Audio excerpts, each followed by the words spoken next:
Hey guys, welcome back to another interview here on Toned In Entertainment. Today, we are at River City Wrestle Con 2021, and I'm joined by none other than the man himself, GabeZilla. Hey, thanks for having me. I'm happy to be here. Yep. Of course. How you doing today? I'm doing really great. How are you? I'm good. What's it like to be out here at a wrestling convention?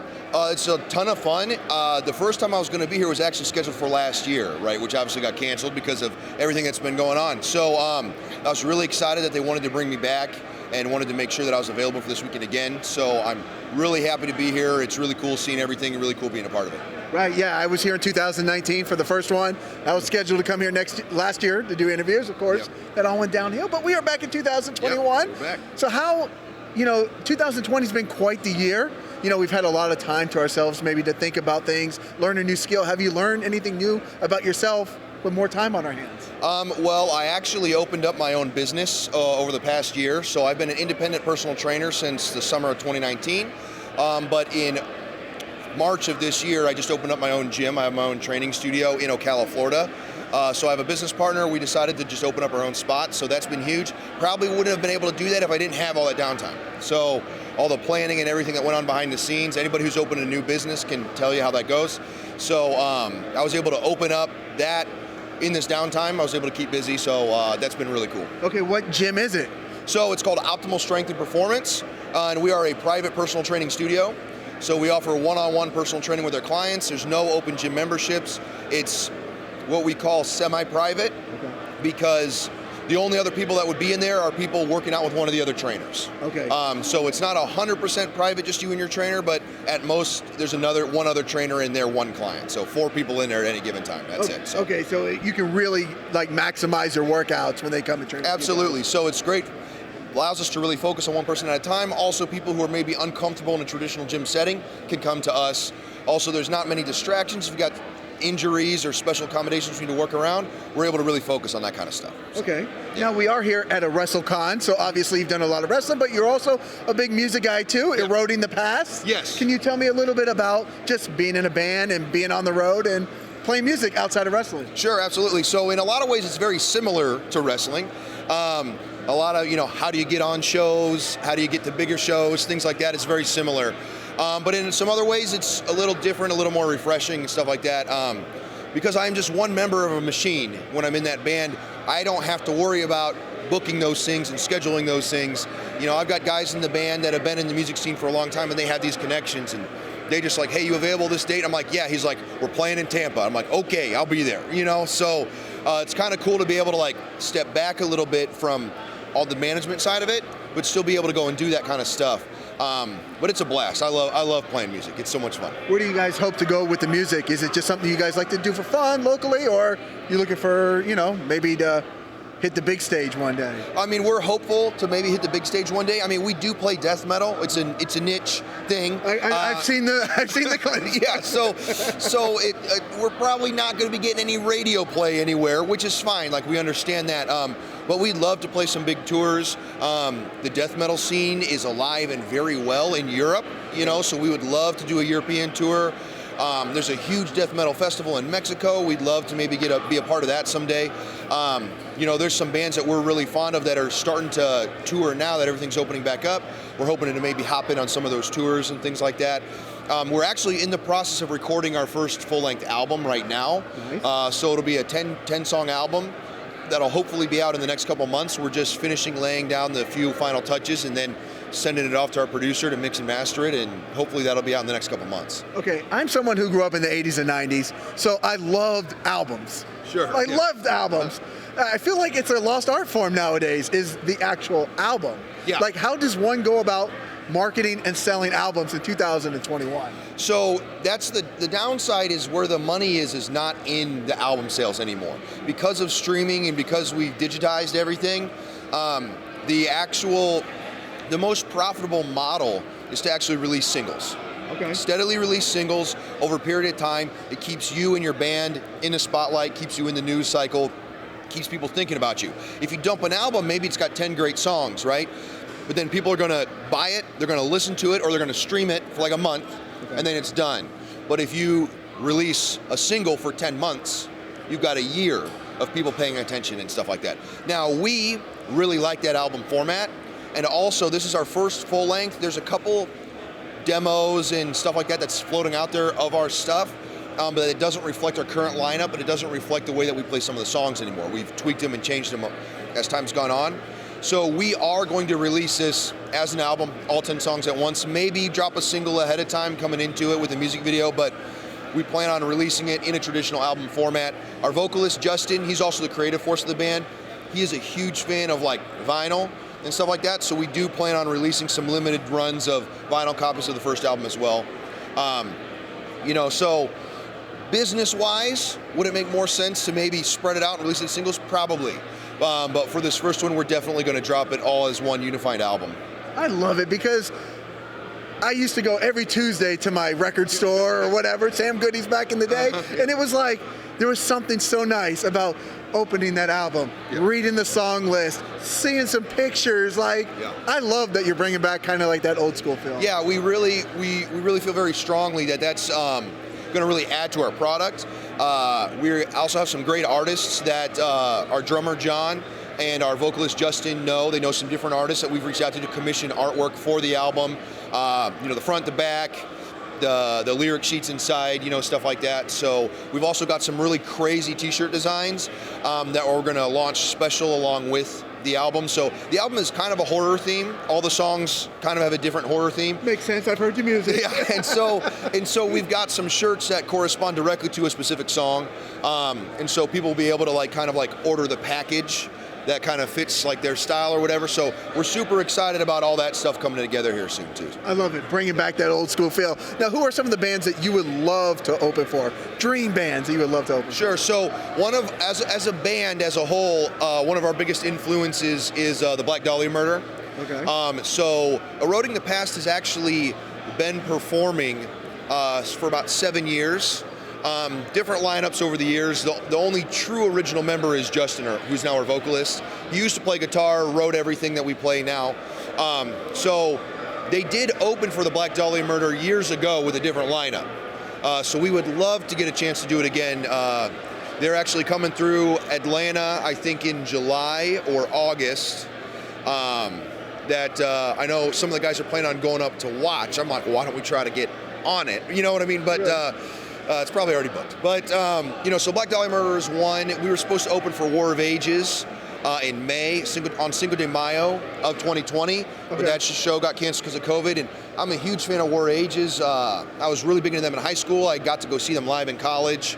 So that would have been kind of a dream come true to open for those guys. We also had an opportunity to open for Enterprise Earth, and that fell through because of COVID. So we're hoping to maybe get some of those chances back.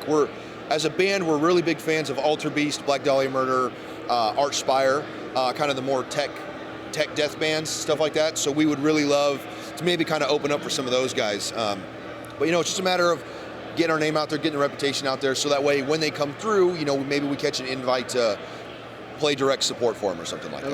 I like it. Now, I'm following you on Instagram, and you're posting a lot of pictures of yourself working out. Sure. Yeah. Is there like one of your biggest accomplishments you've ever hit working out, like a maximum weight you've ever done, or pulled something that was heavier than you could ever think you could pull? So I guess I got a couple answers for you. Okay. So I'm an active strongman competitor, and I competed in my first official strongman competition, sanctioned strongman competition last year on the 4th of July, and I placed second in the heavyweight open division, which was kind of a surprise, but also kind of like, I felt really good about that. First ever competition and coming in second. One spot away from a nationals ticket, so I felt really good about that. Most recently, I did a strongman competition in March, and I pulled a 615-pound deadlift, which is quite a bit higher than I was even expecting to pull. I came in with a plan, and during warm-ups, my warm-ups felt super light, and I was like, I think I need to adjust my plan because we only had 3 attempts. And so if I wasted my attempts too early, then it was a waste of time. So I had to readjust, and so that was a learning experience, but also really fun. I had no idea I was going to pull that day. Deadlift is probably my weakest event, so I felt really good about it. Also, I'm really good at stones, like the Atlas stone. I love stones. Yeah. Stones are fun. They're like toys. Exactly. Yeah, I'm really pretty gifted at stones, and so I've lifted a 275-pound stone. But then also at the most recent competition, I did a 250-pound stone to shoulder I believe 9 times in 60 seconds. So I tied for first on that event. It was either 8 or 9. I tied for first in that event. So that was kind of like a big accomplishment for me as well. So I felt really good about that. Okay. Yeah. Well, since we are here at River City Wrestling Con, I'm looking around. We have some awesome legends here, from Ron Simmons, Brutus the Barber Beefcake, Kevin Sullivan, the Rock and Roll Express. Who were some of your inspirations growing up in professional wrestling? So interestingly enough, I was not allowed to watch professional wrestling when I was a kid. Okay, so I'm a child of the 90s. So your parents were probably very strict with DX running around, crotch chopping. Yeah. So it was my journey with professional wrestling was interesting because when people really get into it, usually when they're kids, I missed that, right? So once I got old enough to watch whatever I wanted, I was an amateur wrestler myself at this point, so I started wrestling, but it was always like not cool anymore, right? And so it wasn't until I actually got to college when I really started. I had a roommate who watched Monday Night Raw, and I think it was Friday Night SmackDown at the time, and religiously. He watched it religiously. I started watching it with him, and I was like, I really like this, like a lot. I've always been an entertainer, and I've always been an athlete, and I thought it was a perfect mix of those two things. Now, as far as like, once I decided that it was something I wanted to do, who I would go and study, always the big guys. So I would go back and look at like Kane and The Undertaker. Specifically, Kane was probably the one the most.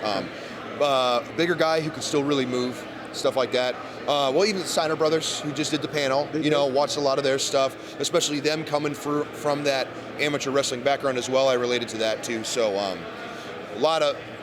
mostly those guys is really who I focused on. Great inspirations. Kane, The Undertaker, Steiner brothers, two real brothers, two television brothers. They were just talking about that in the panel, actually, about fake brothers versus real brothers out there.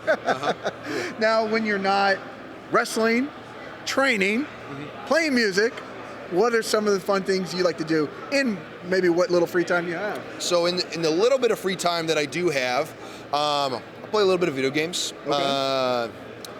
Nothing exciting. I'm not super social, so I just play single player games alone at my house. So I don't do a ton of like online stuff, but just a little bit of video games. I like to read when I get the chance. Sci-fi, fantasy, stuff like that is what I'm a big fan of. I do like to cook. I'm no gourmet chef, but I like to grill, and I cook almost 100% of my own food, so I do like to take time to cook and prepare food and things like that. But I don't have a lot of free time, so with everything that I do, I'm kept pretty busy. I am a high school wrestling coach as well.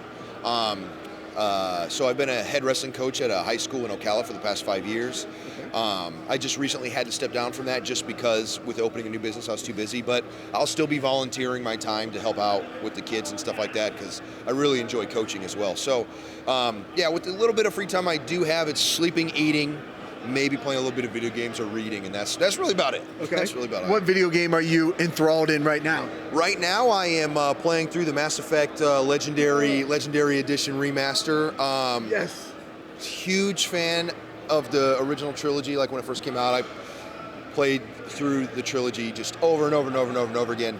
And then I got rid of my 360 to buy a PS4 because they had rumors that they were going to do a remaster before Andromeda came out.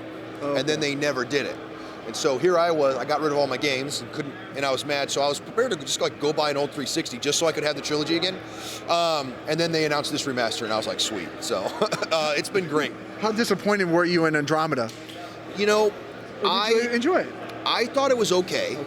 So I felt the same about Andromeda almost the same way that I felt about Mass Effect 1. And let me explain. Because you'll have a riot on your hands. Let me explain before somebody gets super mad at me.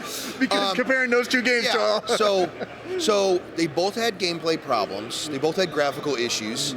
But then also, like, it was probably until 3/4 of the way through Mass Effect 1 that I actually liked any of the characters. Like, because it's a brand new story, it's a brand new characters, you're taking time, you're getting used to. Mass Effect 2 and 3, even though you had like new party members, you still had a core that always carried through all the way through, right? So those games felt familiar and comfortable as soon as you hopped into them. So I feel like people didn't give Andromeda enough of a chance. If you look at it as a brand new story that they're starting over, try to approach it the same way you approach Mass Effect 1, I think you might have a little bit of a more positive experience about it. Now, as far as the technical issues go, you know, no excuse with a lot of those. Like, they really dropped the ball, changing their engine and doing all that stuff. It was a mess. But I think a lot of people bailed on the story a little too early. I thought they had some cool stuff that they could have done, and I was just excited to have more stuff in the Mass Effect universe, right? I was just excited for more games. Now, I'm not necessarily mad that they are coming back with Mass Effect 4 and going back to the Milky Way Galaxy and picking up after the Reapers, because that's what I prefer. But you know, I didn't hate Andromeda. I played through it a couple times, so I had a good time. Yeah. Because my first experience with Mass Effect was I tried 1, and I really didn't get it. The gameplay mechanics were a little weird. So I was like, okay, I'm done. Then people said, you have to play Mass Effect 2. Yeah. I'm like, fine, let me give it a shot. Oh my goodness. Yeah. Then I played 2 and 3, then I went back and played 1, and even though it had its technical issues, it still felt like, okay, I could pick up and play it. Exactly. So for me, I bought Mass Effect 1 when I bought my 360. It was a lot, like it was a cheap game, and I was like, I like space, I'll buy it. I had no idea what it was. I tried to start that game like 4 times. And I was just like, not into it. Just not into it. And then finally I was like, I've heard the second one's about to come out. There's a lot of hype. So I guess I'll give it a final shot, see if I like it. But I was like, I'm gonna read every codex entry, I'm gonna do every single mission, and I got super into it. And so it's like, for me, that's what it took. And then the gameplay of 2 and 3 stand alone. But like, you have to love Mass Effect 1 for the story. You can't, the gameplay is like not great. It's not great. You kind of have to just grind it through. And then yeah, you have to love it for the story. Yeah. Well, GabeZilla, what else is going on with you in the near future that we should look out for? So as of right now, I'm trying to just slowly ramp back up the wrestling bookings that I am taking. So I took a very extended period of time off, mainly because I always take off the high school wrestling season, so I can focus on coaching. And as the 2019-2020 season ended, was when everything shut down. So I came back, did like 2 shows, and then the world closed. So so now moving into 2021, everything's opening back up. Vaccinations are getting around, you know, stuff like that. Everybody's staying healthy. I'll be ramping up my bookings back up. Don't have a ton of stuff on the calendar yet, but you know, it's just taking them as they come in. So that album dropping hopefully in the next couple months. Okay, we're looking out for that. Gym growing, expanding my online training that I offer, all sorts of stuff like that. So just trying to move onwards and upwards with everything that I got going on. So go ahead, get your workout in with GabeZilla while you're listening to his music, and then go watch him wrestle after that. Perfect. Right? Yeah. Where can people look you up at GabeZilla? Best way to find me is going to be on Instagram, GabeZilla91. On Facebook, if you just search like GabeZilla Lacey, it'll pop up on Facebook. Those are going to be the 2 best ways to get a hold of me. There you go. Follow GabeZilla. Yep. He's doing everything. So he's a busy guy. Well, thank you so much for joining me here at the 2021 River City Wrestling Con. And guys, if you like interviews like this with GabeZilla, make sure you stay tuned in here to Toned In Entertainment for future videos. Subscribe to the channel. Do it. Go now. Do it now.